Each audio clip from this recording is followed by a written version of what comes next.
Hey guys, just about ready to put some parts in the new case. Let's get started.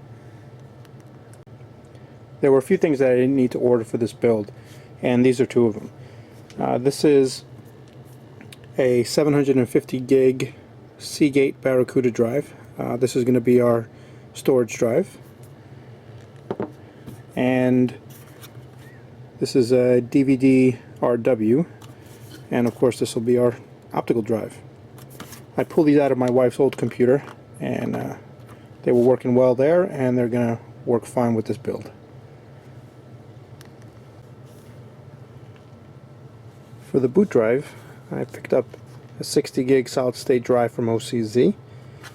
This is a SATA 3 6 gig per second.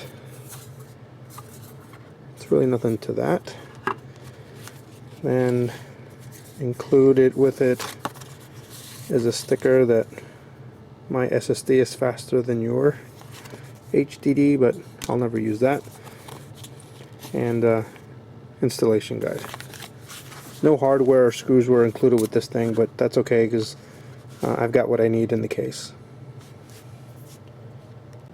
Alright, so for the case I ended up getting a Carbide Series 500R from Corsair. It's the white edition.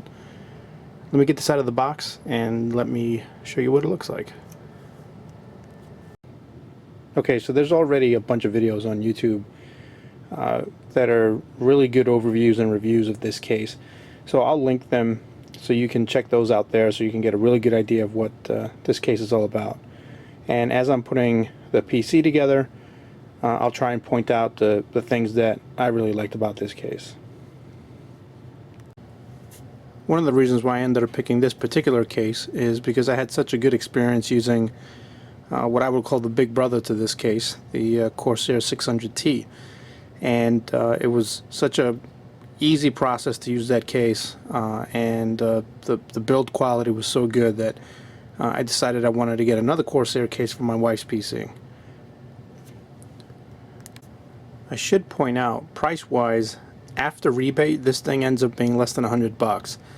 So the decision to buy this over like a smaller mid-tower case, you know, at around 50 or 60 bucks, to me was a no-brainer. This is going to be something that I'll be able to use you know, through a couple of builds, and you know, to me that was just an easy decision to make. Alright, so a couple of features that I really like about this thing. First off, these drive trays, these caddies are actually really nice to work with. You've got holes already here so that you can mount like smaller SSDs, which I'll definitely be doing. They slide in and slide out very easily. The toolless mechanisms here for your 5 1/4 inch drives works really well, very clean. And then just sort of aesthetically, all of the cables are sleeved in black. The paint finish on the inside of this thing is really nice, and just overall it's a very slick case. Okay, time to start putting stuff inside. Here's what the SSD looks like mounted in the caddy. Just screwed in using those black screws that were provided with the case. And that just sits like that. Alright, took a little time, but I do have everything in the case. So the motherboard, video card, power supply, and all of the drives. And I just need to do a little cable management. Alright, so the front part is done as far as cable management goes. Let me turn the light on my camera so you can see. Up above here is a braided cable extension for the 8-pin motherboard connection.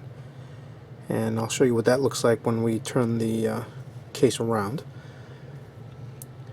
Over here we have another braided extension cable for the power plug. And just the various cables from the front routed through the grommets, which are really good for running cables, which is what they're there for.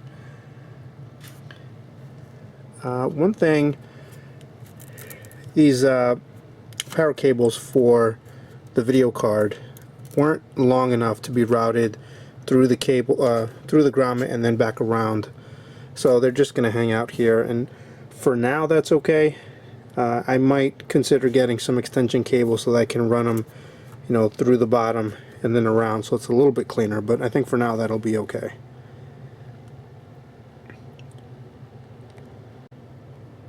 Okay, here's the back.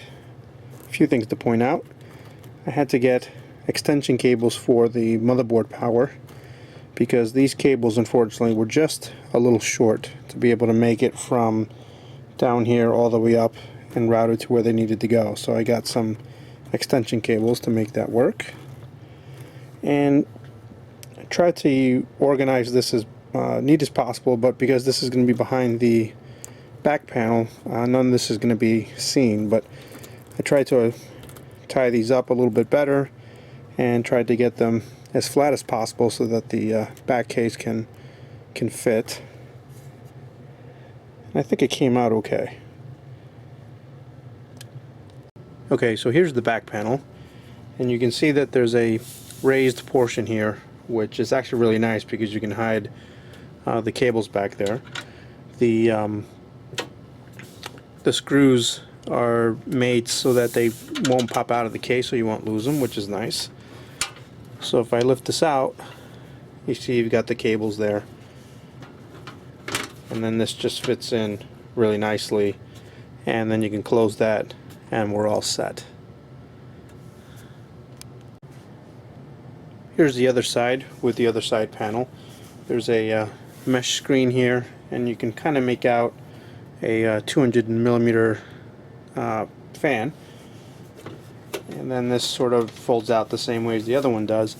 Now I'm not going to hook this one up because for right now these cables that go over to the video card are really close to the fan, and I'm not expecting this to be really hot, so I'm not going to worry about this for now. I'll keep an eye on the temps, and if it does get warmer than I want it to be, then I'll hook this up. But for now I'll just leave it unplugged, and I'll just leave the fan in the on the side panel. Alright, and finally here's the back. The I/O shield from Gigabyte is black, and that really coordinates really nicely with the back of the case. There's the video card, pretty cool. And then the case fan. And you might, you know, I guess before you start yelling at me, yes, I realize that this is off kilter, and that I actually did that on purpose because the fan cable, power cable, ends up being up here in the corner, and then it's just routed across the back and then up this way so that it can plug into the motherboard. And I needed to turn the fan to make sure that it had enough length in the cable to do that.